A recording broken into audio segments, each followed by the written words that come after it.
Hi, hello friends. Welcome to Chiguru Academy of English, Shikaripura.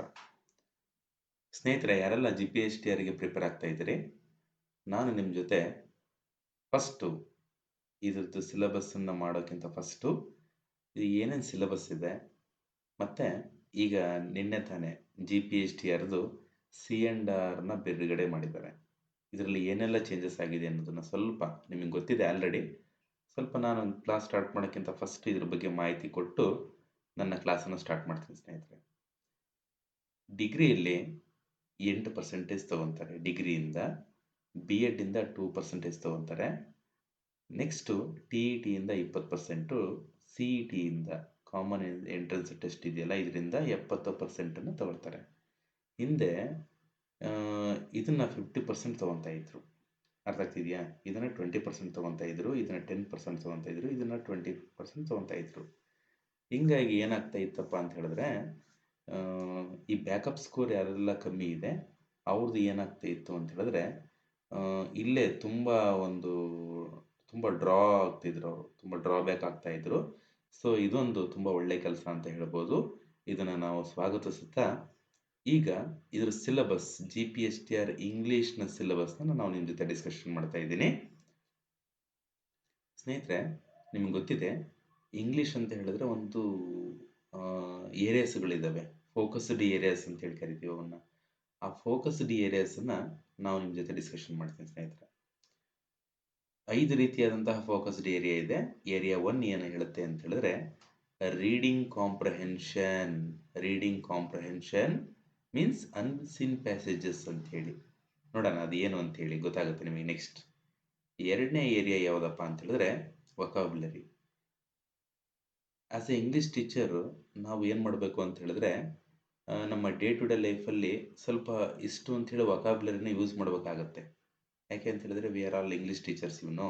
So then ಮೂರನೇ area ಯಾವುದಪ್ಪ ಅಂತ ಹೇಳಿದ್ರೆ, grammar and language use. Grammar ಮತ್ತು language ಯೂಸನ್ನು ನಾವಿಲ್ಲಿ ನೋಡ್ತೀವಿ. ನಾಲ್ಕನೇ area writing ability.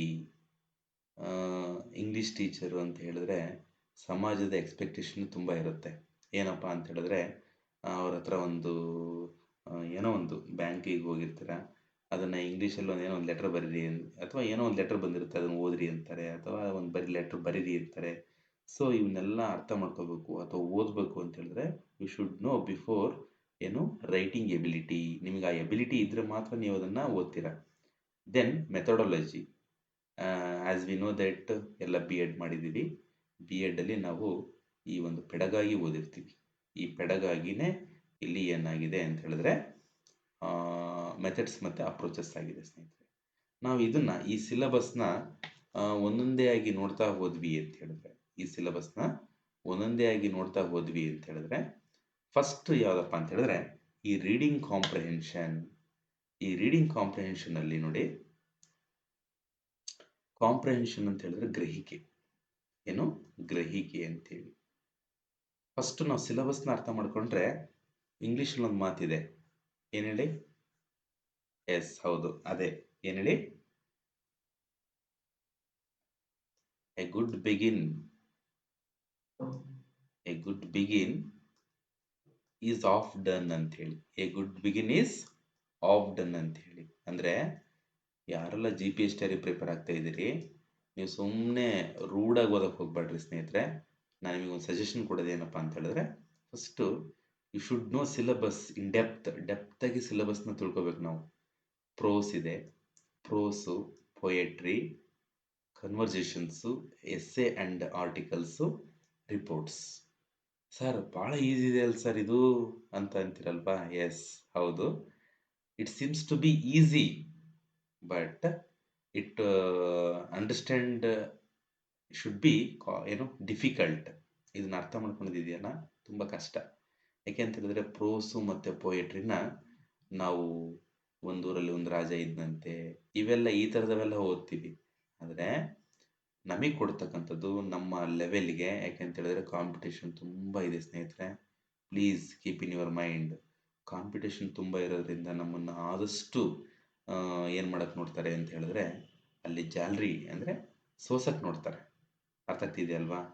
So poetry ಮತ್ತು ಪ್ರೋಸನ್ನ ಹೆಂಗೆ ಓದಬೇಕು ಅಂತ ಹೇಳಿದ್ರೆ ನಾವು ಇನ್ ಬಿಟ್ವೀನ್ ಲೈನನ್ನು ಓದಬೇಕು. ಬಿಟ್ವೀನ್ ನಾವು ಸುಮ್ಮನೆ ಲೈನ್ ಬೈ ಲೈನ್ ಓದ್ಕೊಂಡು ಆನ್ಸರ್ ಮಾಡ್ತೀವಿ ಅಂತ ಹೇಳಿದ್ರೆ ಇಟ್ ಈಸ್ ಏನು ಡಿಫಿಕಲ್ಟ್, ಇದು ಅಸಾಧ್ಯ ಇದು. ಅದಕ್ಕೋಸ್ಕರ ನಾವೇನು ಮಾಡಬೇಕು ಅಂತ ಹೇಳಿದ್ರೆ ಲೈನ್ ಬೈ ಲೈನ್ ಓದಬೇಕು.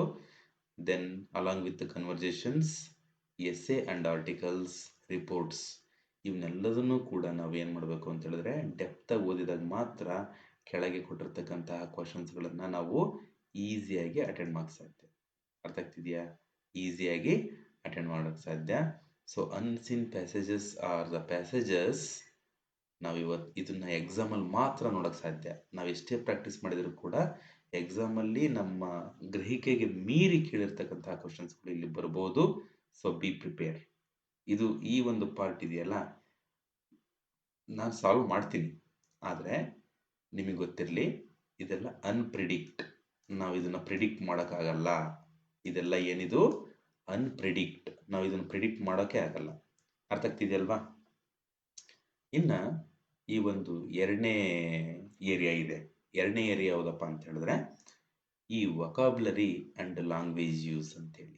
ಈ ವೊಕಾಬ್ಯುಲರಿ ಮತ್ತು ಲ್ಯಾಂಗ್ವೇಜ್ ಯೂಸ್ ಈ ಕಾಂಪೊನೆಂಟ್ಸ್ ಇಲ್ಲಿರ್ತವೆ. ಯಾವ ಕಾಂಪೊನೆಂಟ್ಸು? ಸ್ಪೆಲ್ಲಿಂಗ್. ಫಾರ್ ಎಕ್ಸಾಂಪಲ್, ಇವಾಗ ನಮಗೆ ಒಂದು ಕನ್ಫ್ಯೂಸ್ ಆಗೋ ಒಂದು ಕಮಿಟಿ,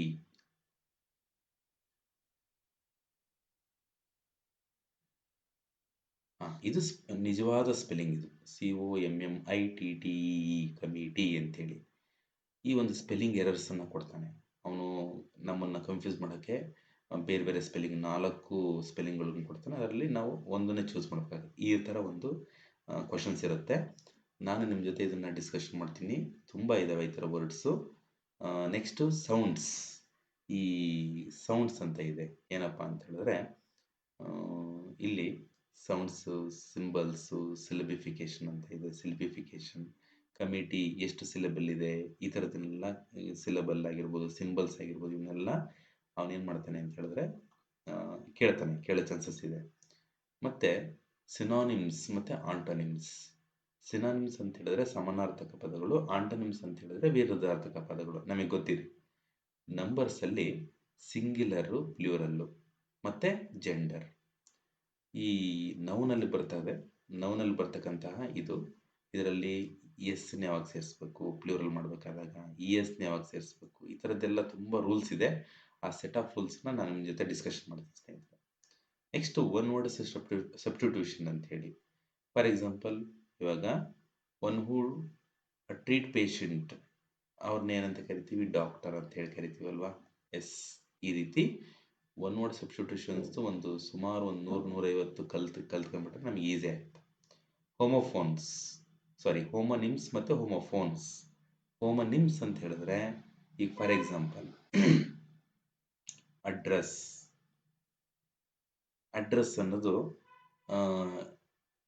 ಅನ್ನೋದು ಏನಾಗುತ್ತೆ ಅಂತ ಹೇಳಿ ಹೋಮೋನಿಮ್ಸ್ ಆಗುತ್ತೆ. ಹೆಂಗೆ ಅಂತ ಹೇಳಿದ್ರೆ ಒಂದು ವಿಳಾಸ ಅಂತ ಹೇಳಾಗುತ್ತೆ.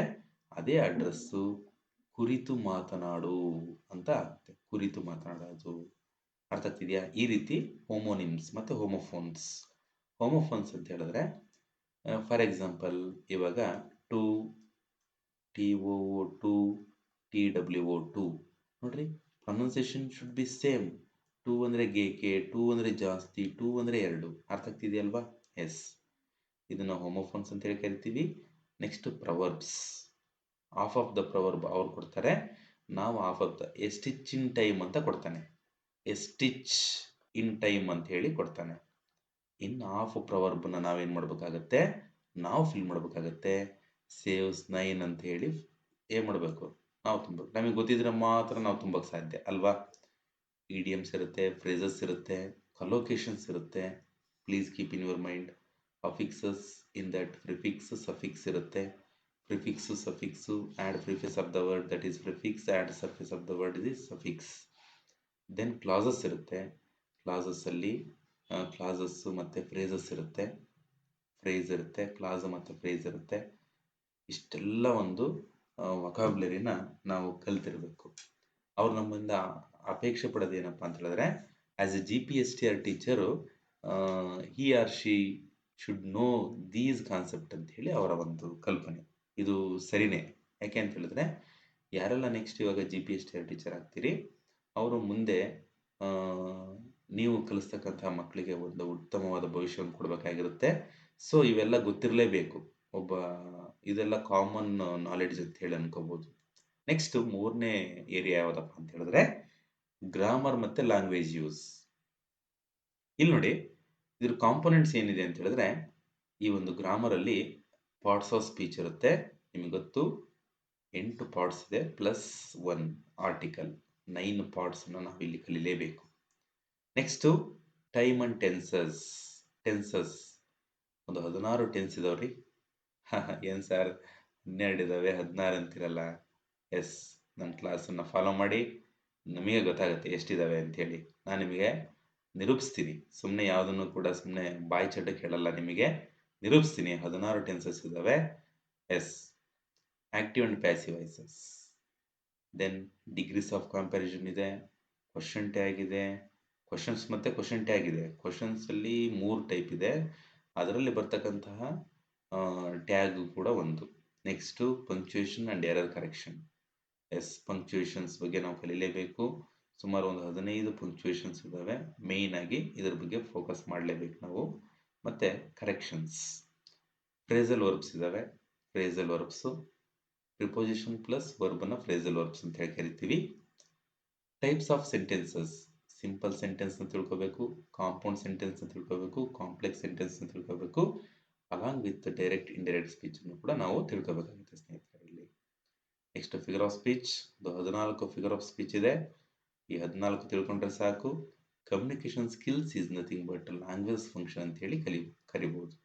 ಲ್ಯಾಂಗ್ವೇಜ್ ಫಂಕ್ಷನ್ ಕೆಳಗಿದೆ. Language function, language function is nothing but communication skills ಅಂತ ಹೇಳ್ಬೋದು. ಬಿಟ್ಟು how to communicate with others ಅಂತ ಹೇಳಿ.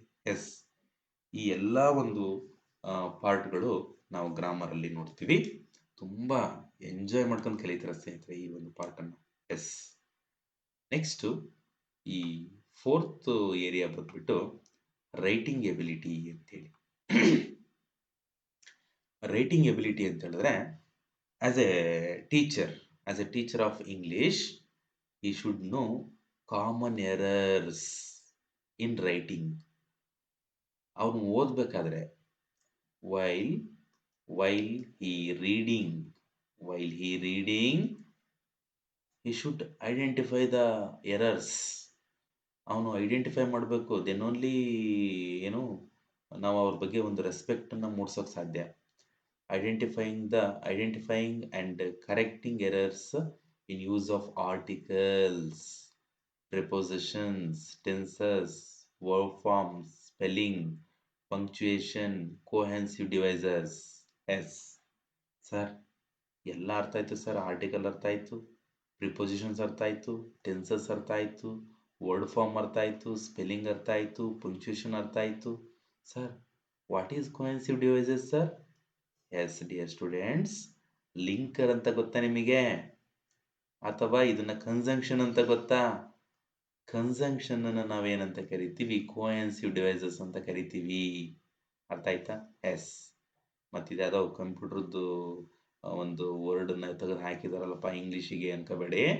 Devices is nothing but linkers or conjunction.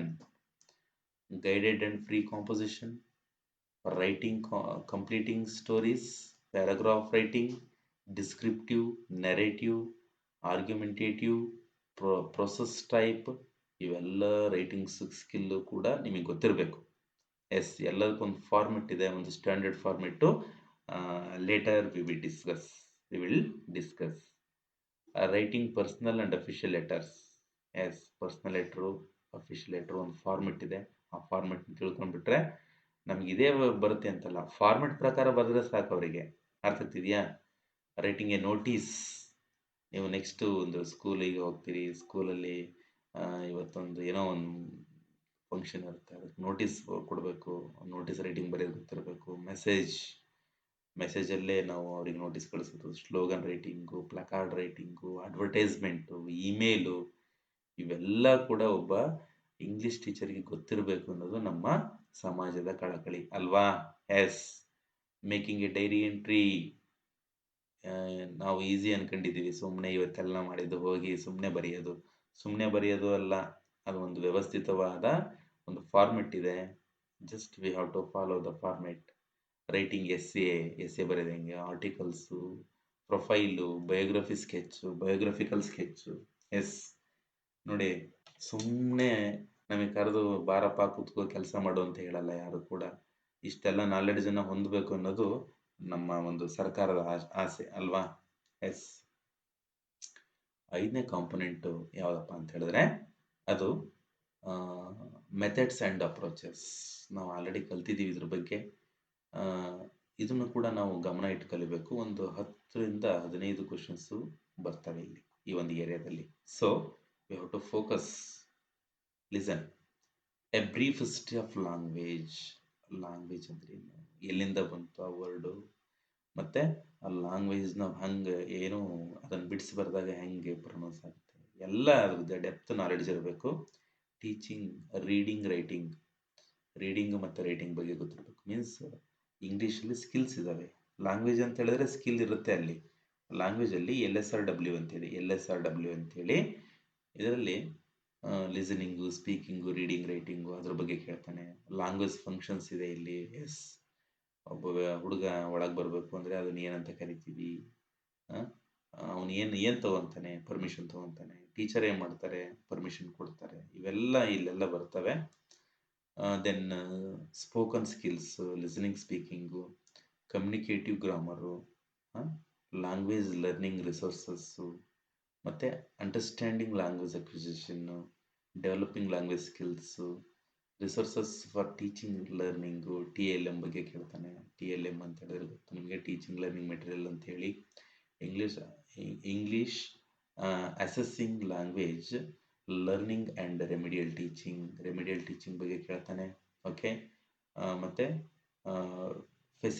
Facilitating learning English approaches, methods and techniques. Listen, ಇದ್ರ ಜೊತೆ CCE ಅನ್ನೋದು ಕೂಡ ನಾವು ಕಲಿಬೇಕಾಗುತ್ತೆ. ಎಸ್, ಇಷ್ಟೆಲ್ಲ ಒಂದು ನಾಲೆಡ್ಜು ಒಬ್ಬ ಇಂಗ್ಲೀಷ್ ಟೀಚರಿಗೆ ಇರಬೇಕು ಅನ್ನೋದು ಒಂದು ಆಸೆ.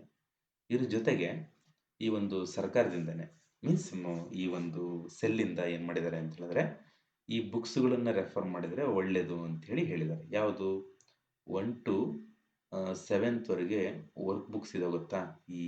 ಇದನ್ನು ಏನಂತ ಕರಿತೀವಪ್ಪ ಅಂತ ಹೇಳಿದ್ರೆ ರೈನ್ಬೋ ಅಂತ ಹೇಳಿ ಕರಿತೀವಿ. ರೈನ್ಬೋ ಬುಕ್ಸ್ ಇದ್ದಾವೆ. ರೈನ್ಬೋ ಬುಕ್ಸು ಗೌರ್ಮೆಂಟ್ ಸಪ್ಲೈ ಇದು. ಇದನ್ನು ನಾವು ನೋಡ್ಕೊಂಡ್ರೆ ಯೂಸ್ ಆಗುತ್ತೆ ಅನ್ನೋದು ಅವ್ರದ್ದು. ಮತ್ತು D.Ed ಮೆಥಡ್ಸ್ ಆ್ಯಂಡ್ ಟೀಚಿಂಗಿಗೆ DSRT ಕರ್ನಾಟಕನ ರೆಫರ್ ಮಾಡಬೇಕು. Approaches and methods in language ಟೀಚಿಂಗಿಗೆ ಜಾಗ್ ಮತ್ತು ರಿಚರ್ಡ್ಸ್ ಅವ್ರದ್ದು ಇದನ್ನು ರೆಫರ್ ಮಾಡಬೇಕು.